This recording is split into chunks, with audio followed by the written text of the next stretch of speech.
Mon pronostic, je pense que ça va être un match très serré parce qu'on a rencontré les deux équipes, que ce soit le Brésil et le Maroc, et franchement, en termes de qualité, ça se vaut énormément. Ça va être un match très disputé, mais bon, on souhaite tous que le Maroc sorte vainqueur de cette confrontation et aille le plus loin possible, bien naturellement.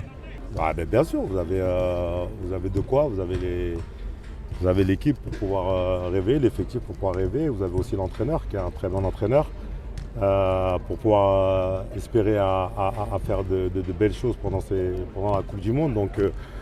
Donc voilà, le Maroc aura sa carte à jouer, comme d'habitude, à chaque fois qu'ils sont engagés dans une compétition.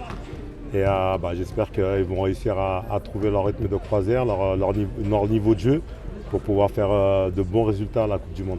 Non, le Maroc c'est un exemple pour tous les pays africains et pas que depuis la dernière Coupe du Monde en 2022. Je pense que depuis pas mal d'années, depuis des années maintenant, et en termes de formation, en termes de logistique, en termes de structure, le Maroc a mis la barre assez haute.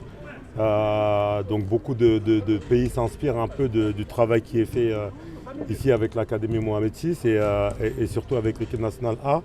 Le Maroc est performant, arrive à sortir des joueurs de qualité. Je ne vais pas tous les citer, mais bon, vous les connaissez bien évidemment, que ce soit Hakimi, Mazraoui, Brahim Diaz, et j'en passe. Il y a des jeunes qui arrivent, qui sortent aussi, comme El Morabé, comme le petit Boadi, qui sont le futur et l'avenir de cette sélection. Donc non, les pays africains doivent s'inspirer un peu de ce qui se fait de mieux, prendre exemple sur ce qui se fait de mieux. C'est ce que nous on a fait, le Sénégal, et c'est ce que les autres pays, je pense, essayent de faire pour pouvoir être plus performants, je vais dire, et essayer de pousser les autres nations à aller encore plus loin.